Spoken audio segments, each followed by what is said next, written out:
산소가 이렇게 부족할 때 그 뒷근육 몸에 발 뒤꿈치에 의식을 두고 이렇게 해야 됩니다. 특히 운동량이 많아져 갖고 격투기 선수들이나 이렇게 산소가 좀 많이 필요할 때 외부적인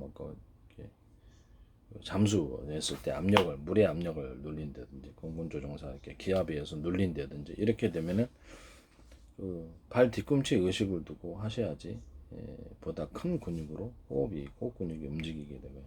산소가 많이 들이마시고 산소를 적게 앞 근육, 배 중심 근육으로 하면은 운동을 하기 때문에 숨을 헐떡여서 전혀 산소가 들어오지 않습니다. 잘.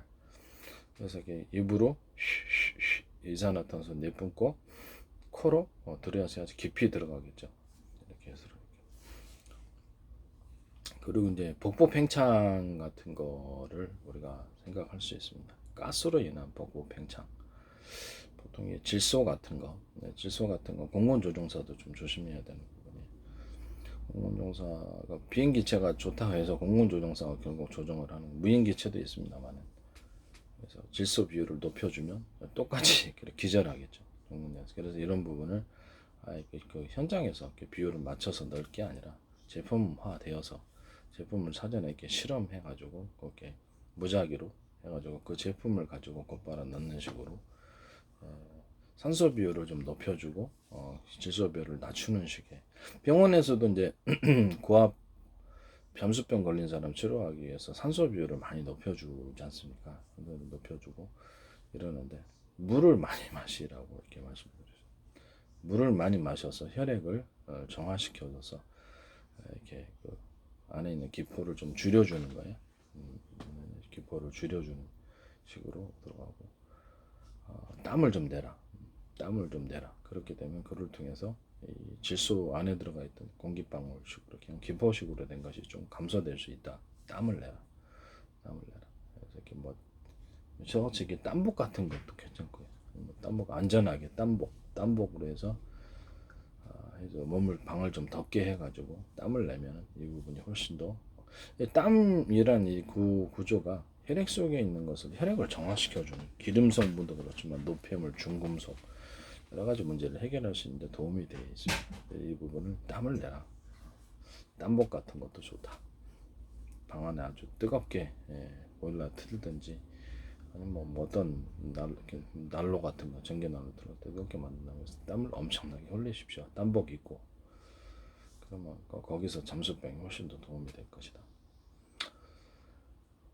고압 산소로 치료하기보다는 산소 비율을 좀 높인 채 질소가 좀 많이 들어가 있으니까 기포가 형성되는 산소 비율을 높인 채 그래도 질소를 좀 넣어줘야 되지 않겠는가라는 생각이 들기도 합니다.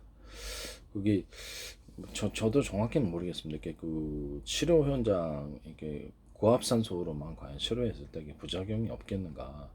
고압산소도 기포를 형성할 수 있습니다. 그래서 평상시 우리가 공기 잠수병을 치료하기 위한 것이라면 당장에 그 사람이 죽지 않는 이상은 그냥 그렇죠. 산소가 덜 들어가다 보니까 그런 거 아닙니까? 입으로 쉬어주고 이산화탄소를 내뿜는 이런 치료법을 사용하시라고. 그 다음에 이산화탄소 내뿜고 땀을 흘리고 그 다음에 산소 비율이 좀 더 높은 산소 캔도 있잖아요. 그러니까 산소 비율이 산소만 마시는 건 좀 문제가 있는 거거든요. 산소 비율이 좀 높인 평상시보다 높인 공기 상태에 있는 것보다 좀 높여야 돼요. 산소 요구량이 많기 때문에 높인 채 이렇게 치료를 좀 그렇죠. 서서히 치료하는 방법이 낫지 않겠는가라는 생각. 공군 조종사도 특별한 공군 비행 조종 상태다 보면 산소 비율을 좀 높여진 상태가 훨씬 더 낫다. 고압산소 치료하거나 이렇게 그거보다 질소 비율을 높여버리면 생명 위험이 생기겠죠. 질소 같은 것이 이제 많이 들이마시다 보면 이제 액체 질소 같은 거, 테러 같은 거, 과거 이제 이 질소 부분으로 가축을 살처분하는 일이 지금도 있는 거, 과거도 예전에도 보면 가스로 이렇게 유대인들 이게 집단 처형 이런 것도 있을 수 있거든요. 그걸로 이렇게 자살도 하고 그런 걸로 알고 있습니다. 이렇게 질소를 마셔가지고 그 다음에 헬륨 같은 거 헬륨 같은 것을 들이마셔가지고 장난으로 들이마셨는데 질식사 시키는 경우도 있고요. 그다음에 이렇게 질소 가지고 자살하는 경우도 뭐 있다라는 것을 말씀을 드립니다. 이 질소를 잘못 마시게 되면은 보포 팽창이 일어나게 됩니다. 네.